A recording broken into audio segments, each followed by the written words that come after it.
ஒரு நாளைக்கு climate change இஷ்யூஸை ஒரு 4 வெப்சைட் போட்டால் ஆச்சரியமானது. அந்த அளவுக்கு தான் இருக்கும். நீங்கள் கூகுள் ட்ரெண்ட்ஸில் போய் சும்மா ரேண்டமாக பாருங்களேன், கிளைமேட் ரிலேட்டடான இஷ்யூஸ் வந்து எத்தனை பேசப்படுதுன்னு பார்த்தா அதில் 4-5 தான் இருக்கும். என்டர்டெயின்மெண்ட் 50 இருக்கும், இல்லை ஜென்ரல் கண்டென்ட் வேறு ஏதாவது ஒரு 60-70 அந்த மாதிரி இருக்கும். தொடர்ச்சியாக இந்த மாதிரி பண்பாட்டு அளவில் கிளைமேட் சேஞ்சை பற்றின ஆவணங்கள் வந்து இருக்குது. பீப்புளுக்கு மத்தியில் ஒரு கலெக்டிவ் கான்ஷியஸை வந்து உருவாக்கும். ஸோ இந்த கலெக்டிவ் கான்ஷியஸ் தான் வந்து நமக்கு ரொம்ப முக்கியமாக இருக்குது. ஈகோஃபெமினிசம் என்று சொல்லப்படுகிற சூழலியல் பெண்ணியம் என்கிற கோட்பாட்டை 1974ஆம் ஆண்டு பிரான்சுவா தபோன் என்பவர் அறிமுகம் செய்கிறார். பெண்களுக்கும் இயற்கைக்கும் இருக்கும் பொதுத்தன்மைகளை மையமாக வைத்து உருவான கொள்கை இது. பெண்ணும் இயற்கையும் எதிர்கொள்ளும் ஆண்மைய சுரண்டலை தொடர்பு படுத்துவதோடு அந்த ஆண்மைய அடக்குமுறையில் இருந்துதான் பெண்களுக்கும் இயற்கையுமான பந்தம் உருவாகிறது என்கிற இந்த கோட்பாடு.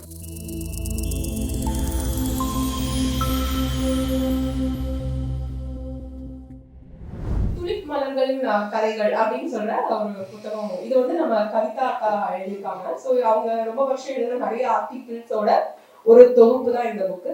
நான் அப்ப சொன்ன மாதிரி இந்த புக் வந்து பல இடங்கள்ல வந்து நம்ம வாசிக்கிறோம், ஃபர்ஸ்ட் இன்ஸ்பிரேஷன் மாதிரி இருக்கும். அட் த எண்ட் நம்மளுக்கு ரொம்ப பவர்ஃபுல்லா ஃபீல் ஆகும். ஓகே, அவங்களுக்கு அந்த ரிசோர்சஸ் இல்லாமலே இவ்வளவு பண்ணியிருக்காங்க, என்கிட்ட இருக்கு, நான் இன்னும் நிறைய பண்ணலாம், இன்னும் நிறைய விஷயங்கள். அதாவது விமன் நிறைய இன்இக்வாலிட்டிஸ் இப்போ வரைக்குமே ஃபேஸ் பண்ணிட்டு இருக்காங்க. இன்இக்வாலிட்டிஸ் இன் த சென்ஸ் எல்லா ஸ்டேஜ்லயுமே வந்து எல்லா ஸ்டேஜஸ்லயுமே ஃபீல் பண்ணிட்டு இருக்காங்க. குறிப்பா வந்து சுற்றுச்சூழல் பிரச்சனைகளா இருக்கட்டும், காலநிலை மாற்றமா இருக்கட்டும், அந்த ஃபர்ஸ்ட் அதோட அடியை வாங்க போறது அவங்கதான். அதை வந்து ஃபைட் பேக் பண்ண முடியும் அப்படிங்கிறதும் அவங்கதான். ஸோ இந்த புக்ல வந்து துலிப் மலர்களின் கதை கேட்கிறப்போ ஏதோ ஒரு ரோசஸோட ஸ்டோரி மாதிரி இருக்கா, இல்ல ஆனா வந்து துலிப் மலர்கள் அப்படின்னு சொல்றப்ப அது எவ்வளவு பவர்ஃபுல்லா இருக்கும் அப்படின்னு சொல்ற ஒரு ஃபீல். ஒரு மலரால அது ஒரு சின்ன அதை அவர் சொல்லுவான்னு நினைக்கிறேன். அந்த மலர் வைக்கிறதுனாலே அந்த ஒரு பெரிய சேஞ்ச் வந்து எடுத்துட்டு வர முடிஞ்சிச்சு. ஸோ இந்த புக்கை பத்தி நம்ம கிட்ட வந்து ராகேஷ் தாரா பேச போறாரு. முந்தின 2 புக்குமே வந்துட்டு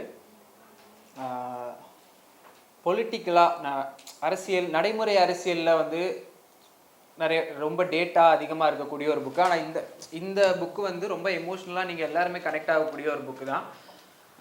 உலகம் ஃபுல்லாக இருக்கக்கூடிய உமன் நடத்தின கிளைமேட் ப்ரொட்டஸ்ட்டை பற்றின இந்த புக்கு. அப்படி இருக்கல இந்த புக்கை வந்து நான் இது கண்டென்ட் இல்லாமல் இதை வந்து ஏன் முக்கியமான ஒரு புக்காக பார்க்குறேன் அப்படின்னா, எந்த அளவுக்கு வந்து கிளைமேட் சேஞ்ச் வந்து பொலிட்டிக்கல் ஆக்டிவிசம் முக்கியமோ அதே அளவுக்கு வந்து கல்ச்சரல் ஆக்டிவிசம் வந்து ரொம்ப முக்கியமாக இருக்குது. அதாவது நம்ம இப்போது ஆர்ட் அண்ட் லிட்ரேச்சரில் வந்துட்டு கிளைமேட் சேஞ்சை வந்துட்டு பேசுகிறது வந்து ரொம்ப முக்கியமாக நமக்கு இருக்குது. அதுவும் ஏன்னா வந்துட்டு நேச்சர் வந்துட்டு எப்பயுமே லிட்ரேச்சர் ஒரு பெரிய பாட்டாக இருந்திருக்கு. நேச்சர் வந்துட்டு ஹியூமன் நேச்சரை வந்து ஜக்ஸ்டபோஸ் பண்ணி நிறைய விஷயங்களை வந்துட்டு டிஸ்கஸ் பண்ணியிருக்காங்க. சில நேரங்கள்லாம் அந்த நேச்சரை மீறதே வந்து ஹியூமனோட ஒரு பெரிய விஷனாக இருந்திருக்கு. அப்படி இருக்கும்போது இன்னைக்கு நம்ம கண்ணு முன்னாடி நம்ம அடுத்தடுத்து வந்து கிளைமேட் டிசாஸ்டர்ஸை வந்து பார்த்துட்டு இருக்க போது இது டோட்டலாக வந்து நம்ம இதுவரை சயின்ஸ் ஆர்ட் அண்ட் லிட்ரேச்சரில் நம்ம ஒரு வரையறையை ஏற்படுத்தி வச்சுருக்கோம்ல, இதை பற்றி தான் பேசணும், இதை பற்றி தான் பேசக்கூடாது அப்படின்னு. அது எல்லாத்தையுமே வந்து இது பிரேக் பண்ணி புதுசாக ஒரு நார்ம்ஸை வந்து கிரியேட் பண்ணுறதுக்கான ரொம்ப முக்கியமான ஒரு சிச்சுவேஷனாக இருக்குது. தொடர்ச்சியாக இந்த மாதிரி பண்பாட்டு அளவில் கிளைமேட் சேஞ்சை பற்றின ஆவணங்கள் வந்து இருக்குது. பீப்புளுக்கு மத்தியில் ஒரு கலெக்டிவ் கான்ஷியஸை வந்து உருவாக்கும். ஸோ இந்த கலெக்டிவ் கான்ஷியஸ் தான் வந்து நமக்கு ரொம்ப முக்கியமாக இருக்குது. ஏன்னா இப்போது நான் பாசிட்டிவை விட நெகட்டிவை ஃபஸ்ட்டு பேசிடுறேன். ஒரு கேபிட்டலிஸ்டிக்கான அமைப்பில், ஒரு முதலாளித்துவ அமைப்பில் ஒரு போராட்டம் என்பது, போராட்டத்தோட மதிப்பு என்ன அப்படின்னு நம்ம இன்னைக்கு சும்மா யோசிச்சு பார்க்கலாம். கொஞ்சம் அப்பப்போ வந்து சில ரைட்டர்ஸோட பேர்லாம் சொல்லுவேன், என்னடா ரொம்ப நேம் ட்ராப்பிங்லாம் பண்ணுறானேன்னு நினச்சிக்காதீங்க. இப்போது மார்க் ஃபிஷருங்கிறவரோட ஒரு சின்ன கோட் இருக்குது, எப்படியும் வந்துட்டு நம்ம ஜெயிக்க போகிறது இல்லைங்கிற மனப்பான்மையில் தான் வந்து நம்ம போராட்டத்துக்கே போகிறோம் அப்படின்னு ஒரு கோட் இருக்குது. ஸோ ஒரு முதலாளித்துவ அமைப்பில் போராட்டங்கள் சாத்தியம், அதாவது வெற்றி பெறாமல் போவதற்கான காரணங்கள் என்னென்னவா இருக்குன்னா, அதிகப்படியான வரலாற்று சுமை. அதாவது நமக்கு நம்பர் ஆஃப் டேட்டாஸ் இருக்குது, எல்லா விஷயங்களை பற்றினுமே டேட்டாஸ் இருக்குது நமக்கு. இப்போ நாசா வந்துட்டு ஒரு ஸ்பேஸ் இமேஜ் வெளியிடுறாங்க, இல்லை அடிக்கடி வந்து நம்ம இன்ஸ்டா ஃபீட்ஸில் வந்துட்டு நிறைய பேர் வந்துட்டு இந்த ஸ்டார்ஸை பற்றின கம்பேரிசன் வீடியோஸ் எல்லாம் போடுவாங்க. இந்த கம்பேரிசன் வீடியோ எல்லாம் பார்க்கும்போது இந்த பூமியில் நீங்கள் ஒரு சின்ன ஸ்டார் தான், இந்த பூமியில் நீங்கள் ஒரு சின்ன ஸ்டார் தான் அப்படின்னு தோணும். இந்த வீடியோ எனக்கு பார்க்கும்போது ஆமாம் நான் சின்ன ஸ்டார் தான், நான் ஒன்றுமே பண்ண முடியாது, நான் போய் படுத்துக்கிறேன் அப்படிங்கிற மாதிரி தான் எனக்கு இருக்கும். ஏன்னா நம்மளோட இருப்பு ரொம்ப சின்னது சின்னது சின்னதுன்னு எவ்வளோ வந்துட்டு சொல்லிக்கிட்டே இருக்காங்களோ அந்த அளவுக்கு நம்ம வந்துட்டு ஒரு விஷயத்துக்கு செயலாற்றக்கூடிய திறன் வந்துட்டு நீர்த்து போகுது. நீங்கள் இப்போது மாடர்ன் நாவல்ஸ்லாம் பார்க்குறீங்க, இல்லை இப்போ ரீசெண்டாக வந்து ரொம்ப யங் ரைட்டர்ஸ் எழுதுறாங்கன்னு வைங்களேன், அவங்களோட ஒர்க்கில் நீங்கள் பார்க்கும்போது எல்லாத்தையுமே ஸ்பெக்டாட்டர் மென்டாலிட்டியிலேருந்து பார்க்குறது இதை வந்து நோட்டீஸ் பண்ணலாம். எனக்கு வந்து நான் வந்து எல்லாத்தையும் வேடிக்கை பார்க்குறேன், என்னை சுற்றி வந்து ஒரு இன்ஜஸ்டிஸ் நடக்குதா நான் அதை வேடிக்கை பார்க்குறேன். நான் இங்கே தனிப்பட்ட நபராக செய்யக்கூடியது எதுவுமே இல்லைன்னு நம்ம ஒவ்வொருத்தரையும் நம்ப வைக்கிறது தான் முதலாளித்துவத்தரும் ரொம்ப முக்கியமான ஒரு அம்சமாக இருக்குது. அதுக்கப்புறம் நமக்கு இருக்கக்கூடிய கலாச்சாரம் மற்றும் பண்பாட்டு அடையாளங்கள் வந்து எல்லாமே இல்லாமல் போகிறது. நம்ம அது இன ரீதியாக இருக்கட்டும், இல்லை மொழி ரீதியாக இருக்கட்டும், இந்த அடையாளங்கள் எல்லாமே வந்துட்டு ஒரு நுகர்வு சமுதாயத்தில் நமக்குன்னு தனித்துவமானது வந்து எதுவுமே கிடையாது. நான் ஒரு கன்சியூமராக இருக்கேன், அதே நேரத்தில் நான் வந்து வேலை செய்கிறேன், நான் செய்கிற வேலைக்கு எனக்கு எந்த சம்மந்தமுமே கிடையாது. அப்படி இருக்கையில நான் எப்படி வந்து நானே ஒரு நுகர்வோராக இருக்கும்போது என்ன ஒரு அதிகாரத்தை எதிர்த்தோ, ஒரு அரசை எதிர்த்தோ, ஒரு நிறுவனத்தை எதிர்த்தோ உணர்வெளிச்சிகளால் உந்தப்பட்ட ஒரு போராட்டம் என்பது சாத்தியமற்றதா ஆகிறது அப்படின்னு சொல்லிட்டு இன்னொரு ரைட்டர் சொல்றாரு. நான் பேர் ஏன் சொல்ல மாட்டேன்னா இதெல்லாம் உங்களுக்கு ரொம்ப ரொம்ப அதிகமாக கொட்டுற மாதிரி இருக்கக்கூடாதுங்கிறதுக்காக ஜென்ரலைஸ் பண்ணி சொல்கிறேன். அதுக்கப்புறம் இப்போ இந்த கீனு ரீவ்ஸோட ஒரு வீடியோ இருக்கும், அதில் வந்துட்டு அவர் என்ன சொல்லுவார்னா, ஒரு ஹாலிடேவை எப்படி ஸ்பெண்ட் பண்ணலாம் அப்படின்னா, காலையில் எழுந்திரிங்க, நல்லா சாப்பிடுங்க, மோட்டர் பைக் ரைடு போங்க, ஹேவ் செக்ஸ், அதுக்கப்புறம் திருப்பி ஒரு படத்துக்கு போங்க, ஹேவ் மோர் செக்ஸ், சாப்பிடுங்க, ஹேவ் மோர் செக்ஸ், சாப்பிடுங்க. இது வந்து என்னன்னா நீ பண்ணுறதுக்கு எதுவுமே இல்லை, நீ வந்து இதை மட்டும் பண்ணிட்டு உன் வாழ்க்கையை எவ்வளோ முடியுதோ அவ்வளோ ஹாப்பியாக கன்சியூம் பண்ணு. பூ எடுத்து காதில் வச்சுக்கோ, ஃபோட்டோ போடு. இந்த மாதிரியான ஒரு மென்டாலிட்டியை வந்துட்டு நம்மளை சுற்றி இருக்க விஷயங்கள் வந்து தொடர்ச்சியாக நம்மளை வந்து ஏதோ ஒரு வகையில் கிரியேட் பண்ணிட்டே இருக்கு. அப்படி இல்லைன்னா அதே மீறி நீங்கள் ஏதாவது நம்பிக்கையாக இருக்க ட்ரை பண்ணுறீங்கன்னா, நான் போன வாரம் அதை பண்ணேன். ஒரு சர்ச்சில் போய் உட்காந்துக்கிட்டேன், அங்கே உட்காந்துட்டு அவங்க என்ன பண்ணுறாங்கன்னு தெரியல, எல்லாரும் வந்து கத்திக்கிட்டு இருந்தாங்க, நானும் போய் ஒரு வாரமாக. ஸோ இந்த பழமைவாதத்தை நோக்கி திரும்புதல் இது இன்னொரு பக்கம் நடக்கும். அதே நேரத்தில் மீடியா வந்து சுற்றுச்சூழல் போராட்டங்களையோ அல்லது எந்த ஒரு விஷயத்தையுமே வந்து சித்தரிக்கும் விதம் இருக்குல்ல, அது வந்துட்டு நம்மளோட பெர்ஸ்பெக்டிவ்ல ரொம்ப பெரிய ஒரு சேஞ்சை. இப்போது நான் வந்து அகிம்சை போராட்டம் ஒன்று பண்ணுறேன்னு வைங்களேன், அதை வந்துட்டு ஒரு நாள் கவர் பண்ணுறாங்க, அடுத்த நாள் அகிம்சை போராட்டம் பண்ணால் ஒரு மீடியா அதை கவர் பண்ணாது. ஒரு நாளைக்கு கிளைமேட் சேஞ்ச் இஷ்யூஸை ஒரு 4 வெப்சைட் போட்டால் ஆச்சரியமானது. அந்த அளவுக்கு தான் இருக்கும். நீங்கள் கூகுள் ட்ரெண்ட்ஸில் போய் சும்மா ரேண்டமாக பாருங்களேன், கிளைமேட் ரிலேட்டடான இஷ்யூஸ் வந்து எத்தனை பேசப்படுதுன்னு பார்த்தா அதில் 4-5 தான் இருக்கும். என்டர்டெயின்மெண்ட் 50 இருக்கும், இல்லை ஜென்ரல் கண்டென்ட் வேறு ஏதாவது ஒரு 60-70 அந்த மாதிரி இருக்கும். ஸோ மீடியாவுக்கு வந்து நீங்கள் ஸ்டண்ட் காட்டிகிட்டே இருக்கணும்.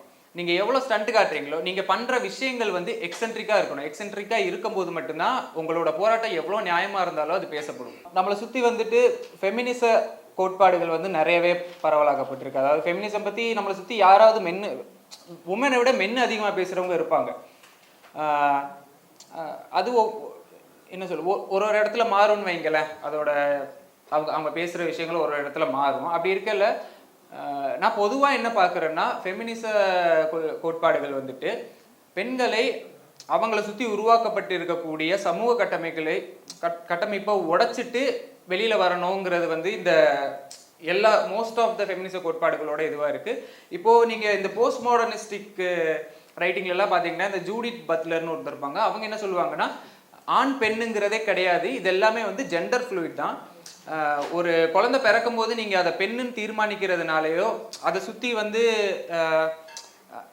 அவங்கள வந்து இப்போது இந்த சர்ச்சில் சொல்லுவாங்களா, ஐ now pronounce you man and wife அப்படின்னு.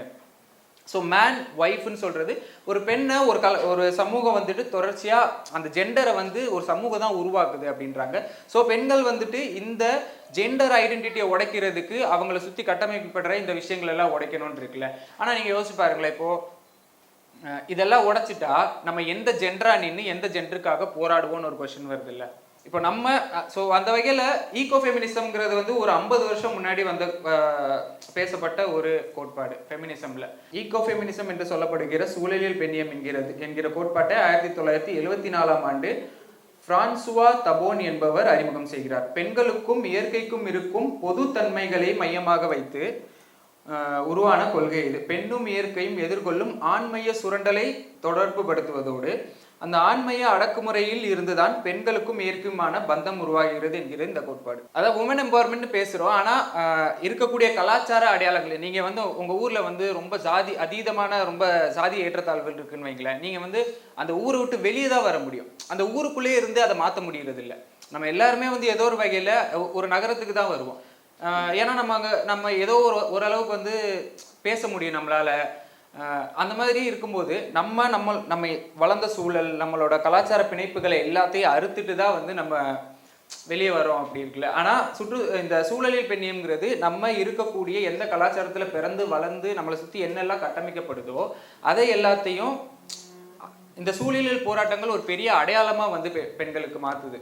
உண்மையிலேயே இது ரொம்ப மோட்டிவேட்டிங்கான ஒரு புக்கு. அதுவும் இல்லாமல் இந்த ஈகோ ஃபெமினிசம் ரிலேட்டடாக இந்த புக்கை வந்து இந்த புக்கில் இருக்கக்கூடிய சாப்டர்ஸை வந்து பிரிச்சிருக்க விதம் வந்து ரொம்ப முக்கியமானது. ஏன்னா இந்த புக்கில் சொல்லப்பட்டிருக்க எல்லா பெண்களும் பழங்குடியினத்தை சேர்ந்தவங்க.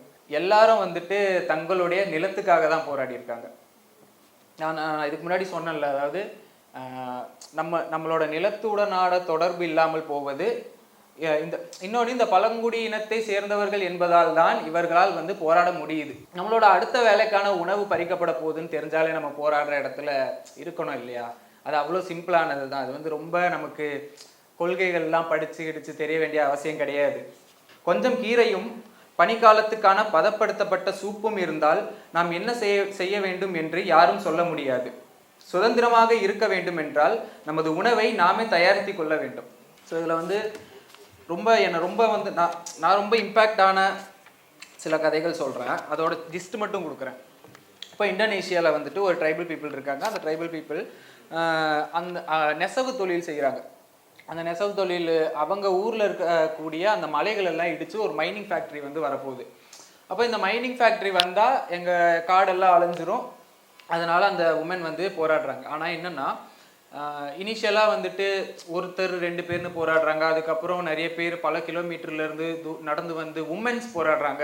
காட்டில் உட்காந்துக்கிறாங்க. அந்த மைனிங் ஃபேக்ட்ரி முன்னாடி உட்காந்துக்கிட்டு நெசவு தொழில் செய்கிறாங்க, பாட்டு பாடுறாங்க, வீட்டில் ஆண்கள் வந்துட்டு சமைக்கிறாங்க. இதெல்லாம் நடக்குது. ஆனால் இந்த மைனிங் ஃபேக்ட்ரிஸ் என்ன பண்ணுவானுங்கன்னா, சரி 5 மணிக்கு மேலே இவங்க வந்து எப்படி நைட் ஒரு 10 மணிக்கு கிளம்பிடுவாங்க, நம்ம 10 மணிக்கு மேலே வந்து வேலையை தொடங்கும் அப்படின்றாங்க. சரி அடுத்த நாள் வந்துட்டு இவங்க 10 மணி வரையும் வெயிட் பண்ணுறாங்க. இவங்க அடுத்து என்ன பண்ண, நம்ம ஒரு 12 மணிக்கு வந்து மைனிங் வேலைகளை தொடங்குவோம். இந்த பெண்கள் எல்லாம் வந்து கரெக்டாக அடுத்த நாள் அலாரம் வச்ச மாதிரி இவன் 5 மணிக்கு வருவான், நம்ம 4:30 மணிக்கு போய் அந்த இடத்த பிடிச்சிடணும் அப்படின்னு சொல்லிட்டு தொடர்ச்சியாக 1 வருஷம் இந்த மாதிரி காலையில் 4:30 மணிக்கு எழுந்திரிச்சு போய் அந்த இடத்துல அந்த மைனிங் ஃபேக்ட்ரிஸ் வர்றதுக்கு முன்னாடி அந்த இடத்துல இப்படி நெசவு தொழிலை வந்து செஞ்சுட்டு இருக்காங்க. இது வந்து எனக்கு ரொம்ப பெரிய ஒரு ரெசிஸ்டன்ஸாக தெரிஞ்சுது. நம்ம காலையில் எழுந்திரிச்சு ஆஃபீஸுக்கு போவே நமக்கு முடியாதுல்ல. அப்படி யோசிச்சு பார்க்கும்போது ஒரு பக்கம் நம்ம மேலே சொன்ன எல்லா காரணமுமே நான் இன்றைய சூழலில் ஒரு போராட்டத்து மேலே அவநம்பிக்கையாக இருக்கக்கூடிய காரணங்கள். ஆனால் இந்த புக்கில் நான் இந்த ஒரு ஈவெண்ட்டில் ஒரு கதைகள்லையுமே இருக்கக்கூடிய இந்த மாதிரி ஒரு தன்மையை பார்க்குறேன். நிலத்தை விட்டு போக மறுப்பதற்காக ஒரு போராட்டம், நிலத்திற்கு திரும்புவதற்காக இன்னொரு போராட்டம் இருக்குது. அந்த நிலத்திற்கு திரும்புவது என்னென்னா, இப்போ நமக்கு எல்லாத்துக்கும் தெரியுமே, ஆப்பிரிக்கன்ஸ் வந்து நாடு கடத்தி அடிமைகளாக பயன்படுத்தி நிலத்தில் வந்து அடிமைகளாக வச்சுருக்காங்க பருத்தி வயல்களில். அப்போது ஒரு ஸ்டேஜுக்கு மேலே லிபரேட் ஆகக்கூடிய ஆப்பிரிக்கன்ஸ் வந்துட்டு நிலத்தை விட்டே ஒதுங்கி போகிறாங்க. அவங்களுக்கு வந்து நிலம் என்பது வந்து ஒரு ட்ராமாவாக இருக்குது, ஒரு பெரிய சைக்காலஜிக்கல் ட்ராமாவாக இருக்குது. அவங்க அதை விட்டு திரும்பி போகிறாங்க. ஸோ அந்த இன்றைய தலைமுறையை சேர்ந்த ஒருத்தவங்க நிலம் என்பது வந்து அந்த நிலத்தோட எனக்கு பகை கிடையாது, எனக்கு அங்கே நடந்த மெமரி தான் பகை. ஸோ சம்ஹவ் என்னோட லேண்டுக்காக என்னோட பூர்வக்குடிகளுக்கு வந்து அவங்களுக்கு தான் அதிக நாலேஜ் இருக்குது. நான் மறுபடியும் அந்த லேண்டோட இருக்க ரிலேஷன்ஷிப்பை ரீஎஸ்டாப்ளிஷ் பண்ணிக்கிறது தான் என்னோட வேலை அப்படின்னு சொல்லிட்டு அந்த ஒரு கதை இருந்தது. அதுக்கப்புறம் இந்த செர்னோபைலில் வந்துட்டு இந்த அணு உலை வெடிப்பு ஏற்பட்டப்போ வயசானவங்க எல்லாம் சேர்ந்து மறுபடியும் வந்துட்டு அந்த இடத்துக்கு போகவே கூடாது, தடை செய்யப்பட்ட பகுதின்னு எல்லாம் சொல்கிறாங்க. ஆனால் வயசானவங்க எல்லாம் சேர்ந்து எப்படி நாங்கள் சாக தான் போகிறோம் அப்படின்னு சொல்லிட்டு தன்னோட கடைசி காலங்களில் அதே இடத்துக்கு போய் வாழ்கிறாங்க. அவங்க வாழ்ந்ததுக்கப்புறம் அங்கே இருக்கக்கூடிய மிருகங்கள் எல்லாம் திரும்பி வருது. ஸோ இதை வந்து நம்ம பொலிட்டிசைஸ் பண்ண முடியாது. ஏன் சொல்கிறேன்னா, இப்போ அவங்களுக்கு வந்து ரேடியேஷன் அஃபெக்ட் இருக்குது. கேன்சரில் சில பேர் கேன்சரில் சாகுறாங்க, சில பேர் தைராய்டில் சாகுறாங்க, சில பேர் வயசாகிறதுனால சாகுறாங்க. ஆனால் இந்த இந்த மாதிரியான டாக்குமெண்ட்ஸ் இருக்குல்ல, இந்த மாதிரியான பீப்புளோட ஸ்டோரிஸ் தான் வந்து